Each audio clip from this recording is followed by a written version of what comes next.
This message comes from NPR sponsor Discover. Discover will automatically double all the cash back you've earned on your credit card at the end of your first year with Cash Back Match. It pays to Discover. See terms at discover.com/credit card. Hello, hello. I'm Brittany Luce, and you're listening to It's Been a Minute from NPR, a show about what's going on in culture and why it doesn't happen by accident.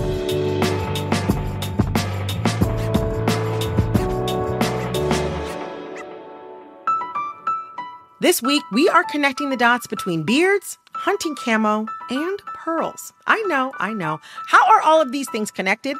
Well, we are going to find out with Washington Post fashion writer Rachel Tashjian and Vanessa Friedman, chief fashion critic and fashion director for the New York Times.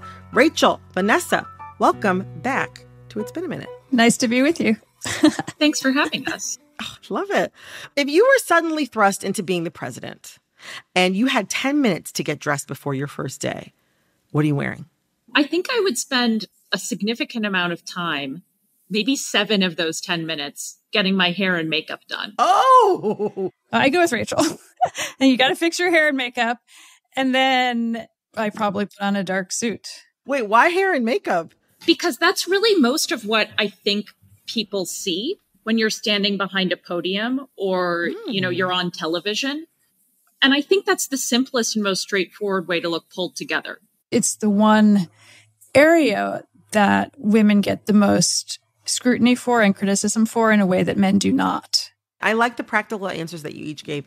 I don't necessarily have an outfit in mind, but I do have a coat that I got on super sale in the spring. I already got tailored.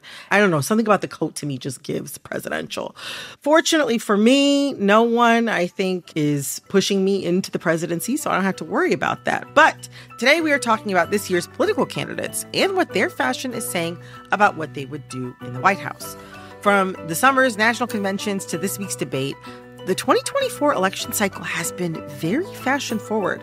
I've often heard the phrase, "you are what you wear." I think we all have kind of heard that. So today, we are going to talk about what the sartorial choices of these power players are telling us and what that says about what power looks like. To start, though, Rachel, you just wrote a piece about how this week's debate made clear that each candidate has a uniform when it comes to their go-to power look. What are these uniforms and what do they say? Yeah, I think it's really interesting that both of them have sort of seized on this recognizable look, an ensemble that they go to again and again. And I think for Trump, that is the Italian tailored blue suit with a long red tie. And for Kamala, it's usually a dark suit. Occasionally she wears some color and what's called a pussy bow blouse. Yes. And of course, we've seen other candidates in the past who sort of do this, but it seems more of a choice for both of them that there's a visual image that we will associate with them when we're thinking about these candidates. No, absolutely. One of the things I think is interesting about the uniform thing specifically with Vice President Harris is that variety is something that we expect from women in everyday dressing. I think a lot of women feel very conscious of being outfit repeaters, but also in occasion dressing or power dressing. She seems to be kind of driving home this idea that she's always going to look pretty much the same. And perhaps that's a way that her clothing can also become background and that she can kind of be the focus. I think you see that a lot in female politicians. I think you don't see it so much in what we think of as the classic female role of first lady. But you think about Angela Merkel, you think about Margaret Thatcher, even Nancy Pelosi. They have a very specific silhouette that they go to. They might change the color, but essentially they're wearing the same thing every day. And it is, I think, because it makes you sort of an emoji of yourself. It also reduces the amount of time you have to spend thinking about fashion. So once you figure that out, you just stick to it, then you can think about policy. That's something that Barack Obama also said back when he was president, that he tended to wear the same sort of thing every single day because that was a way of kind of eliminating the amount of decisions that he had to make because he made so many decisions as president. We're starting this conversation off talking about fashion at the time of this recording. It's the day after the debate. Some people will think that discussing political fashion is frivolous, but you both have argued in your respective publications recently that it's not. Could you make your case for our listeners today?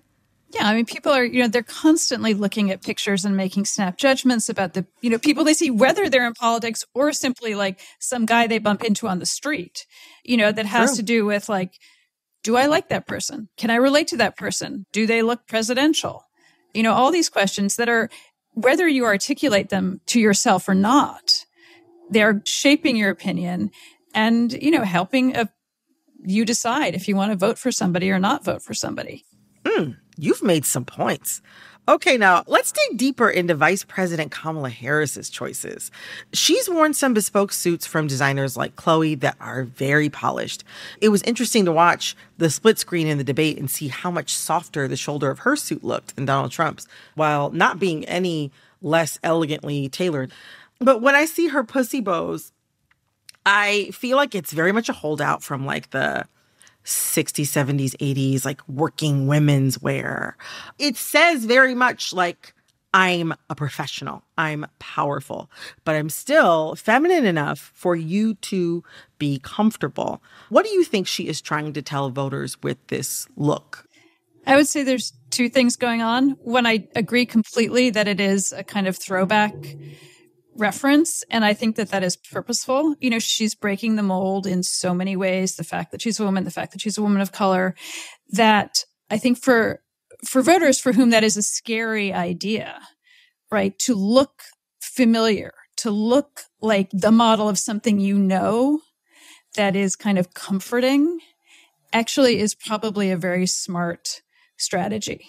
I also, looking at her during the debate, I was really struck by the fact that she looked like a lot of portraits of, the founding fathers. They all wore those kind of fluffy little ties. Like a cravat. Exactly. That's a very good point. That is kind of what they wore. And, I don't think that's an accident either. I think she's trying to connect to a very male tradition of dark suiting and white shirts with these kind of fluffy ties.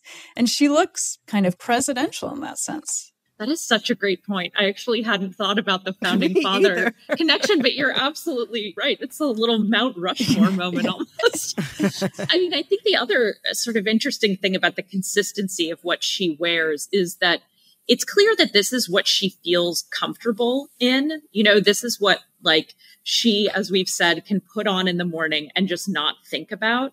And this was a, sort of a conversation that we had in the fashion world during the DNC was, she was wearing a French designer. And I think a lot of people in the fashion industry expected her to wear an American designer. Sure. As far as I could tell, it seemed to me like she was choosing to wear those Chloe suits because that's just what made her feel good. And I do think that she is sort of signaling a little bit of almost old-fashioned masculinity, even with this, kind of, I put it on and this is what works for me to just do what I need to do, which is not think about what I'm wearing.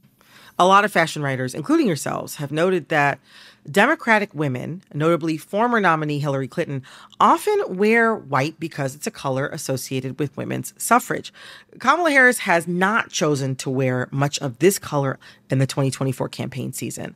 What does not wearing white symbolize here? Hillary, she was really, I think, underscoring her sense of identity as a candidate, and the historic nature of her candidacy. And I mean, Vanessa, I'm curious what you think about this, but to me, it seems that the vice president is less eager to emphasize her identity through clothing. I agree with you. I think she's not foregrounding identity politics in her conversation, right? In her speeches and her interview answers. And she's not foregrounding it in her clothing, which again, I think is an example of how fashion or what a politician wears functions as a reflection and a support of what they want to stand for. Even after Hillary, right? Like all those congresswomen wearing white to the State of the Union, like it became this kind of political cliche. And Harris's choice not to do that was also a reflection of the message she's selling, which is like, okay, time to turn the corner, like shut that door, new chapter. Even though she has kind of closed the door on that white, it seems, she still often wears pearl. She was wearing pearl stud earrings at the debate, which is a signifier of her sorority, the storied Alpha Kappa Alpha sorority. And that's a nod that a lot of Black women will catch that others might not. But now I want to talk about the men. You know, you both noted that for men, they have one thing that they all wear that commands power and respect, and that's the suit. Now, the cut and style and color, like all those things matter, but their looks are really just variations on that same theme. Are you seeing any interesting deviations from that? I mean, the biggest deviation of the summer is J.D. Vance's beard. Yeah, like we now think of beards as like a commonplace thing, but it's been like a very long time since a major party presidential or vice presidential candidate has had facial hair like this. 75 years. Jeez, oh Pete. So like that is a choice. That is a very specific choice. I think it's also in the like universe of beards and stereotypes. The Vance beard is the kind of Clint Eastwood beard. It's like the He-Man, pioneer, gunslinger beard. And for the MAGA world, I think that's a beard that has a lot of significance and appeal. Huh. And it's a somewhat recent addition. I was looking back at pictures of him when he was promoting Hillbilly Elegy, and he's without the beard. Yeah. So I also wonder if when he transitioned out of investment banking and all that sort of thing, and then was running for Senate, it was a way of him to sort of conjure that Midwestern realness. You know, also a lot has been said about VP nominee Tim Walz's casual clothes. He wears a lot of camouflage and flannel. It's very middle class, working class, middle America coded. And I have kind of interpreted it that it's like the Democrats' way of saying the proof is in the pudding, that they're not all coastal elites. But Vice President Harris is getting fancier. I mean, Chloe, silk blouses. Rachel, you wrote that to be taken more seriously at this level of politics, a man dresses down and a woman dresses up. Say more about that, please.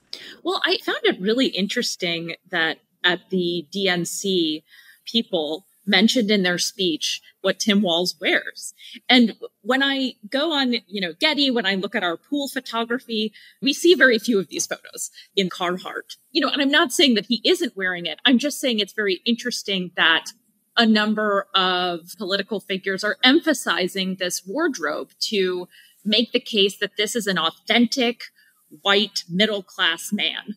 There's so much pearl clutching about, should we be talking about the clothing of politicians? And yet Democrats have been so eager to talk about what Tim Walz wears. Very eager to talk about what Tim Walz wears. I mean, even I think about the phrase dad in plaid. So given all this, everything that we've laid out in this conversation, what does power look like? How does power dress? And has that changed? Generally, places like Washington, capitals, are among the last bastions of tradition when it comes to dress. We expect our leaders to look the way leaders in the past, to look the way leaders used to look.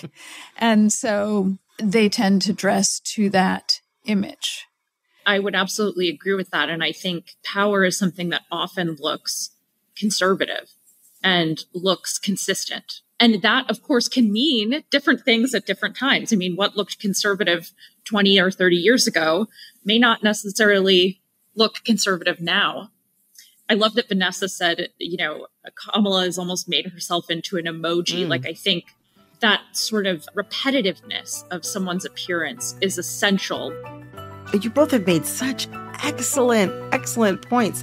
Vanessa, Rachel, I have learned so much here. Thank you both so much. That was fun. Thank you for having us. Oh my gosh, my pleasure.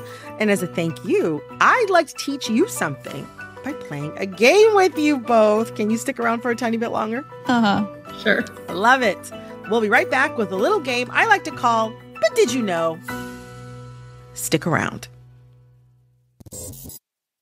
This message comes from NPR sponsor Saatva, maker of quality, handcrafted mattresses. Founder and CEO Ron Rutson shares one of their core values.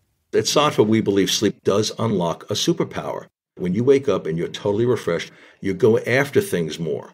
And it all starts with being on the right mattress. And that's what Saatva has been inspired by from the day that we started. To learn more, go to SAATVA.com/NPR.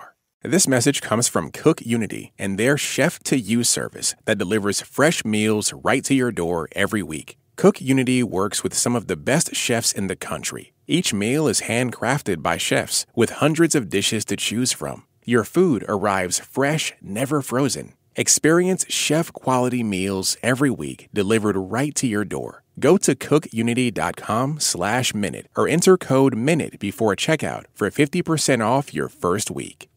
This message comes from NPR sponsor Rosetta Stone, an expert in language learning for 30 years. Right now, NPR listeners can get Rosetta Stone's lifetime membership to 25 different languages for 50% off. Learn more at rosettastone.com/NPR. All right. We're going to play a little game I like to call, But Did You Know? Here's how it works. I'm going to share a story that's been making headlines this week, and as I give you some background on the story, I'll also ask you trivia related to it. But don't worry, it is all multiple choice. Vanessa, I see you get nervous. We've been in Fashion Week all week. Like, Rachel and I have literally been like in an alternate universe. True, but don't worry though. It's all multiple choice. And the first one to blurt out the right answer gets a point. Person with the most points wins. And their prize is bragging rights.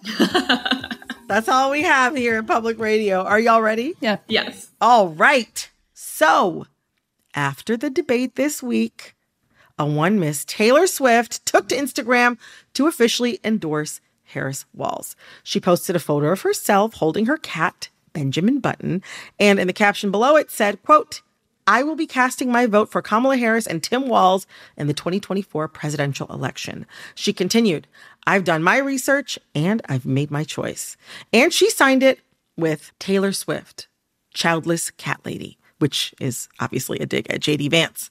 To my eye, Taylor Swift is very strategic when it comes to politics. So I was honestly really surprised that she did that. But does her endorsement change things? Hard to say.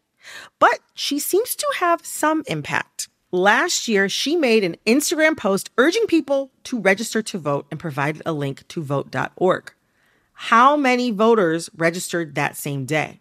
Was it A, 10,000, B, 25,000, or C, 35,000? C. The answer is C, 35,000. And Vanessa, I believe you were first, so you got it. They may not have all been Swifties, but that was a pretty significant jump, according to vote.org. Next question. In her post, Swift said that part of the reason she was making the statement was because Trump had spread some AI photos of her falsely endorsing him. She said, quote, "It brought me to the conclusion that I need to be very transparent about my actual plans for this election as a voter." In the fake AI photo, who was Swift dressed up as? A, Rosie the Riveter, B, Uncle Sam, or C, Lady Liberty? B? I'll go with C because Rachel said B. Well, Rachel, you were right. The answer is B, Uncle Sam. The meme said Taylor wants you to vote for Donald Trump, which, as I said earlier, Taylor has clarified she does not want that. But I want to know, have you ever got by an AI image? Have you ever looked at an AI image and tripped up for a second, thinking maybe it was real? Yeah, there was like a Met Gala image I saw of somebody, I don't remember which celebrity, wearing the same dress as somebody who had already arrived. Ooh. And for a second, I thought it had actually happened. That would have been news. I did not believe the Pope in Balenciaga one. I didn't believe that one either. I didn't either, but you really had to ask yourself, because it seemed unlikely and yet so real. Well, to recap the score, Vanessa, you are at 1 point. Rachel, you are also at 1 point. So without further ado, our tie-breaking. Hopefully, we have had situations before people had tied and then no one got the third question. But hopefully, our tie-breaking final question. The morning after the debate and the endorsement, former President Trump went on Fox and reacted to Swift's endorsement for Harris. Where did he say Swift would pay the price? A, the charts. B, the marketplace? Or C, her cultural relevance? A. C. Well, I shouldn't have said anything. The answer is B, the marketplace. We're still at a tie. Oh my gosh. He also said, quote, I actually like Mrs. Mahomes much better if you want to know the truth, referring to Brittany Mahomes, the wife of Taylor's boyfriend's coworker on the Kansas City Chiefs, who reportedly liked a post of Trump's. All right. Well, that is it for But Did You Know for this week. Congratulations to you both for playing. We don't have a winner. We have a tie. But that just means you all have to come back and play again. I loved you. Anytime. That's what we like to hear. Well, Rachel, Vanessa, thank you both so much for joining me today. Thank you. Thank you. That was Washington Post fashion writer Rachel Tastian and Vanessa Friedman, chief fashion critic and fashion director for the New York Times. I'm going to take a quick break, and when I get back, Trump has been making his way through the influencer podcast circuit. What does that say about who he's trying to reach? Stick around. Support for NPR and the following message come from Visit St. Pete, Clearwater, Florida, where fall color seekers can find 35 miles of sugary white sand beaches and emerald green Gulf waters. Explore the kaleidoscopic colors of more than 30 museums and galleries and over 500 street murals. Paddle through vibrant green mangrove tunnels and take in fiery red, orange, and yellow sunsets night after night. Just a few of St. Pete Clearwater's fall colors. More at visitspc.com. This message comes from NPR sponsor Vuori. Jump into a new perspective on performance apparel. Vuori makes products that stand the test of time and hope to inspire others to live vibrant, healthy lives, empowering your best life in clothing that can be worn for just about any activity from running to yoga. Visit Vuori.com/NPR to receive 20% off your first purchase and enjoy free shipping on any U.S. orders over $75. Discover the versatility of Vuori clothing. This message comes from our sponsor, Grainger. This is the story of the one. As a maintenance engineer, he hears things differently. To the untrained ear, everything on his shop floor might sound fine, but he can hear gears grinding or a belt slipping. So he steps in to fix the problem at hand before it gets out of hand. And he knows Grainger's got the right product he needs to get the job done, which is music to his ears. Call, click Grainger.com, or just stop by. Grainger, for the ones who get it done. Support for this NPR podcast and the following message come from the UPS Store. The UPS Store is open and here to help. The one-stop everything you need to be unstoppable store. The UPS Store. Individual store hours may vary by store location. So, as we just discussed, Taylor Swift took to Instagram on Tuesday night to drop a huge announcement for the 1,000th time this summer. No, she thankfully did not release yet another special edition of the Tortured Poets Department. Instead, she announced something perhaps even more controversial: her support for Democratic nominees Kamala Harris and Tim Walz. Since Tuesday night, her Instagram post has gotten over 9 million likes and has also garnered disapproval from the likes of Donald Trump, Elon Musk, and Megyn Kelly. I was not a Taylor Swift fan. It was just a question of time.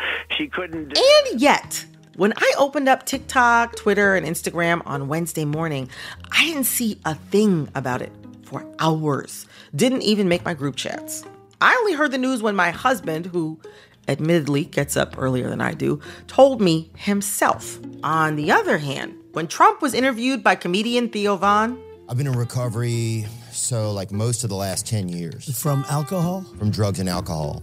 So which is worse? Or when Obama sat down with the ladies from the I've Had It podcast. Had it or hit it, tan suits. Oh, hit that. Listen. I felt like those clips were following me everywhere. And I have never listened to either of those shows. Now, we have yet to see what Taylor's support will do for the Democrats, but the fact that her announcement wasn't powerful enough to shift my algorithm as a pop culture obsessed millennial woman, that's on track with a pattern I've noticed this election season. Whether a celeb has the star power of Taylor Swift or the surprise element of Amber Rose at the RNC. My name is Amber Rose. I'm a model and entrepreneur. Thank you. Celebrity political endorsements just don't seem to hit like a freewheeling chat between a politician and an influencer with a niche audience. And boy, do both parties seem to understand this. In the past few months, Trump has made multiple appearances on podcasts or live streams with the likes of conservative bro influencers like Logan Paul, Lex Fridman, and even Adin Ross. Adin Ross is a 23-year-old streamer who gifted Trump a Cybertruck wrapped with a photo from his assassination attempt. Check out this wrap and let me know your honest thoughts. I think it's incredible. I think it's incredible. Go to the front. I'm just gonna let that sit. JD Vance was just on YouTube with the very popular Nelk Boys. And we've talked previously on this show about the Harris campaign's meme factory, but even Tim Walz was recently on Subway Takes, a beloved series from TikTok. So what's your take? My take is the most neglected part of home ownership is the gutters. It's clear. Both Democrats and Republicans are trying to get in with voters, but what kind of voters are they courting? And what does the popularity of these interviews say about the growing political power of the influencer? These questions brought me to my guests today, Slate staff writer Luke Winkie and Kat Tenbarge, tech and culture reporter for NBC News. Today on the show, Kat and Luke break down the driving forces behind the surge of influencers in politics and what the Republican Party and conservative podcast bros might be seeking in each other. Kat, Luke, welcome to It's Been a Minute. Thanks for having us. It's good to be here. Oh, my pleasure. I'm happy to have you both.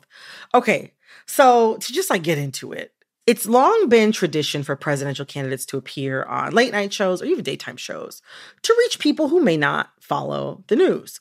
But the way Democrats and Republicans are going all in on podcasts and social media appearances in the 2024 election, it feels very different from that tradition.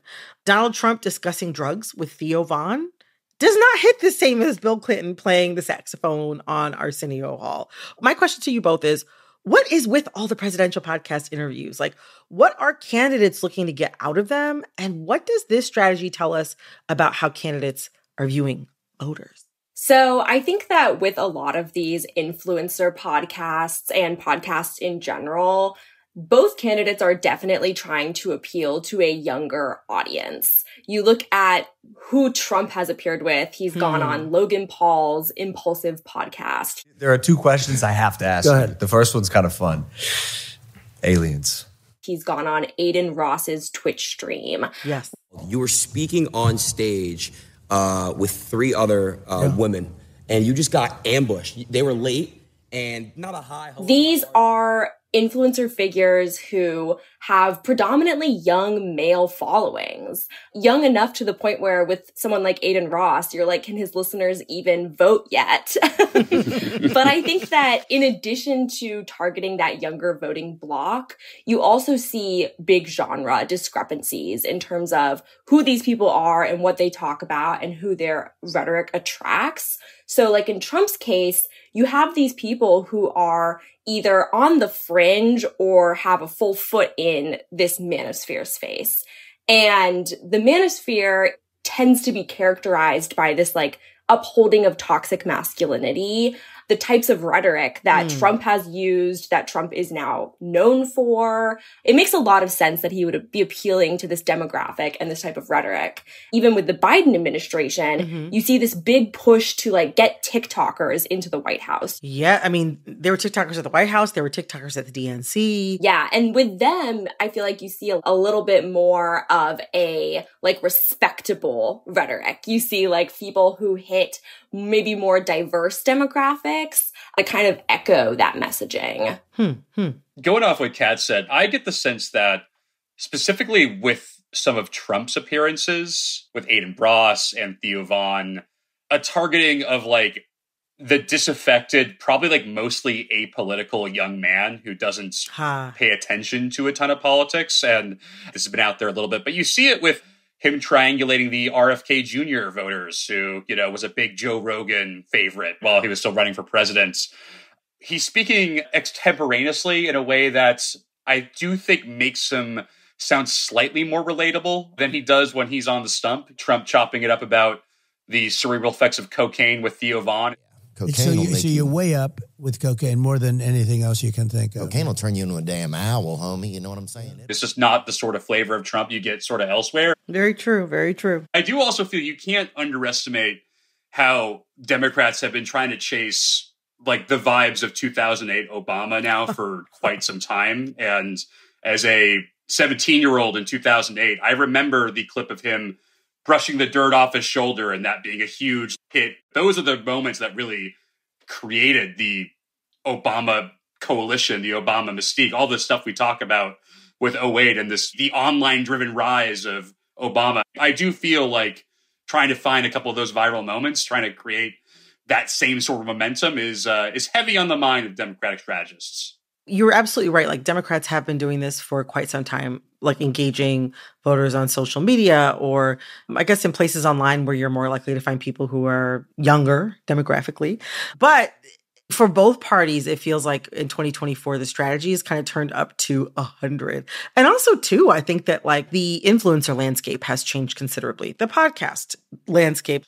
I wonder, as these candidates find new ways to seek out their constituency, what does this say about the evolution of the influencer or of the content creator? Yeah, something I think about a lot in terms of how the culture around influencers has shifted is that, especially in the past 4 years, you've seen just this massive acceleration of people being online and all of sort of the functions of life and socialization and culture collapsing into the online space. And part of that is because we were already on this trend in a pre-2020 world, but in a post-2020 world, you just had a massive acceleration of people being on their phones more. And I think that with that, you see this growing expectation that influencers be everything and be proxies for political thought. So like a really good example here is with the Israel-Gaza conflict. You saw a lot of young people in particular channeling their opinions about the conflict through the people they follow online,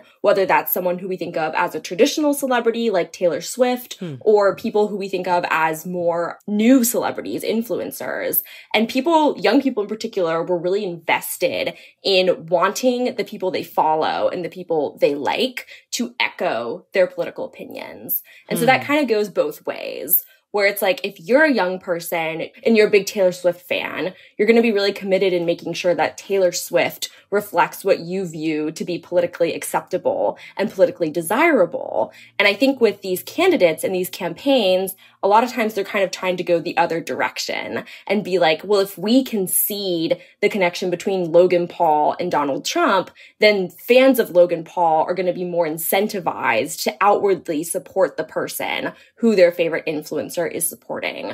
A lot of that is because of the growing parasocial nature of these relationships, where it feels like this person is not just a celebrity, but somebody who you have a personal relationship. And so therefore, their political beliefs and opinions are more meaningful to you. Yeah, both Republicans and Democrats are doing these interviews. Like, Trump has done a bunch in the past few months, but also just last week, former President Obama was on the I've Had It podcast, which is a pop culture chat show hosted by two former Bravo reality stars who both live in Oklahoma. And while VP Harris, she hasn't done any podcast interviews since she became the presumed nominee, but she was on the I've Had It podcast back in the spring. When I think about a show like I've Had It, you've got two white women from the center of the country. What a lot of Democrats and Democratic voters are going to be thinking about and supporters are going to be thinking about is, that 53% of white women who many Democrats feel voted against their own interests back in 2016. And I see Democrats as kind of trying to connect with those voters. It seems like Democrats are speaking to a group of people who they're trying to convince or sell to, whereas Republicans might be speaking to a flavor or a shade of their base. What do y'all think about that? I think, like, on the Trump side, it might just be a manifestation of, like, where else is Donald Trump going to find a friendly environment in mainstream media that's ready to receive him and kind of tee him up, you know? Like, it's not like at this point Trump has a lot of landing spaces within the mainstream American media ecosystem, right? Like, maybe if you want to talk at length unchallenged and, you know, kind of get your messaging out without worrying about tripping over too many things, your best bet is to jump on Twitter Spaces with Elon Musk. I love that chart even more maybe now it's a sign. Maybe that's a sign, you know. It's an immigration sign. And also, you can't underestimate the fact that Trump won in 2016 running. He didn't do much more than cater to the base. It was a pretty base-forward campaign in 2016. And in 2024, maybe there's some differences there if you squint, but it seems to be bringing the same strategy of wanting to talk almost exclusively to people who've never had too much trouble being a Trump fan. So I want to narrow in actually on the type of creator that Trump has been courting. The type of content they make is in line with, you know, the more bro-y parts of the internet, as we have discussed, you know, known for being non-PC. Some people may say contrarian. You know, this type of comedy or commentary that's happening on these shows often traffics in racism and sexism and misinformation and so forth. And bearing all that in mind, I wonder, like, how do these Trump appearances fit with the huge political gender gap between Gen Z men and Gen Z women? A major Gallup poll revealed that women aged 18 to 30 are now 30 percentage points more liberal than their male contemporaries in the US. And this is a gap that's just opened up in the past 6 years. Yeah, I think it's very intentional that Trump is appearing with these people because it strikes at the heart of this rhetoric that has worked very well for him, which is this unapologetic, I'm going to do the thing that people think of as wrong, that the mainstream thinks of as wrong. And it does come back to sort of why we see this gender divide, which is the rhetoric that is appealing to these young men who are increasingly conservative is oftentimes rhetoric that is seeking to excuse any of their actions that they perceive or that they could actually be like thought of as punished for. It's rhetoric that says you're not the reason that you are lonely. The reason that you're lonely is because the world is against you. It's rhetoric that is like, you can fix yourself by leaning further into this community. You touched on something that makes me want to ask another question. Like, to that point, what could these young men who Trump is looking to speak to through these appearances, what could they be looking for in a Trump presidency? I find it very anxiety-inducing with how these folks and their extreme views have just sort of laundered into the mainstream. Like, this is all ironic until maybe it's not ironic anymore, and all of a sudden it becomes very real. And maybe, like, your interaction with a Twitch streamer that's espousing some pretty hardcore fascist views, all of a sudden that can become so malformed in this strange way that you just kind of genuinely hold these views. And because I don't think most people tuning into Adin Ross have particularly coherent political views. I don't think they have a ledger of policies they want to see passed. I think they like being edgy and on the fringes. And if there's anything we can learn for the last 8-12 years is that stuff can manifest in some pretty strange ways pretty quickly if left unattended. I think this comes down to identity. Like, these aren't mainstream broadcast shows like an Oprah or an Arsenio Hall or a Tonight Show where you can kind of stumble upon them. You know what I mean? You kind of have to seek these shows out to become a fan. And being a fan can become an identity in itself. How do these podcast appearances speak to the larger identity politics at play? I think that Luke hit on a really important point when you're looking at people like Adin Ross. There's almost like an arm's length distance where it feels ironic on the surface and it feels like people are laughing at him. But underneath, you have this actual affiliation with him that starts to grow.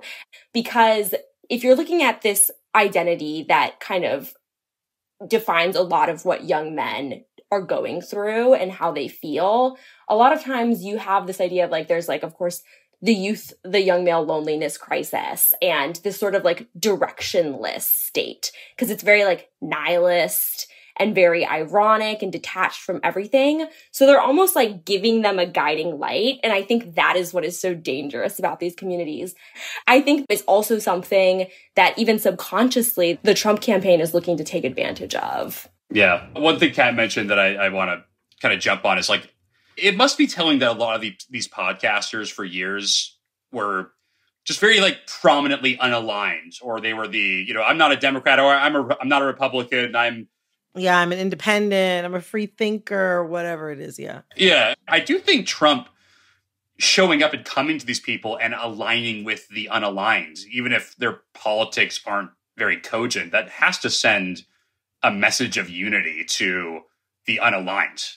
You spend all this time listening to the inscrutable politics that someone Theo Von must have, a perfect example of someone that has not like a partisan bone in his body, probably not a very political person, and probably speaks to a lot of folks out there who think the whole system is fake or broken or needs to be torn down in whatever way. If Trump is aligning with those folks, maybe more publicly than he even did in 2016, I do think that maybe in some ways, those unaligned folks in that community are going to be able to rally around someone like Donald Trump a little bit easier than they would have. Yeah, I think that when you talk about voter enthusiasm, which is something that comes up every election, but particularly this election, it's like, are people enthusiastic about Kamala? Are people enthusiastic about voting? It's basically looking for people who were not previously enthused about anything. Like, it's like you're looking to convince people to care. And so I think this idea of going to podcasts that aren't about politics, going to people who aren't super strongly politically affiliated or known for just talking about political news, that's like kind of like the sauce here that they're trying to use, is like creating enthusiasm from a place where it did not previously exist. And maybe you can get that by talking about an album that's really resonating with young people this summer. Or maybe you can get that from talking to somebody who gets millions of young boys to tune in and watch his stream. Well, I'll tell you what, we will see how all this enthusiasm shakes out in a couple months. But until then, thank you so much, Kat and Luke. We really appreciate you coming on today. This was great. Thanks for having us. Yeah, thanks for having me. That was Slate staff writer Luke Winkie and tech and culture reporter for NBC News, Kat Tenbarge. Next Tuesday, I repeat, next Tuesday, in this podcast feed, I'm headed to the Big Easy, New Orleans, Louisiana. We're continuing to drop into cities across the country for the Smackdown, a debate over what are the most influential things and people from American cities. To which I ask you, how much do you know about New Orleans? Tune in to the New Orleans Smackdown next Tuesday, wherever you get your podcasts. This episode of It's Been a Minute was produced by Barton Girdwood, Alexis Williams, Liam McBain, Corey Antonio Rose. This episode was edited by Jessica Placzek. Engineering support came from Patrick Murray, Ted Mebane. Our executive producer is Jasmine Romero. Our VP of programming is Yolanda Sanguini. All right, that's all for this episode of It's Been a Minute from NPR. I'm Brittany Luce. Talk soon.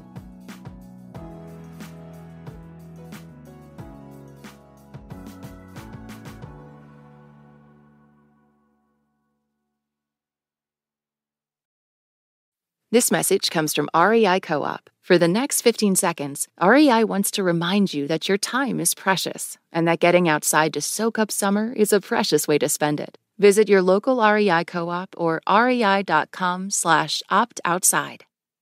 This message comes from NPR sponsor Mint Mobile. From the gas pump to the grocery store, inflation is everywhere. So Mint Mobile is offering premium wireless starting at just $15 a month. To get your new phone plan for just $15, go to mintmobile.com/switch.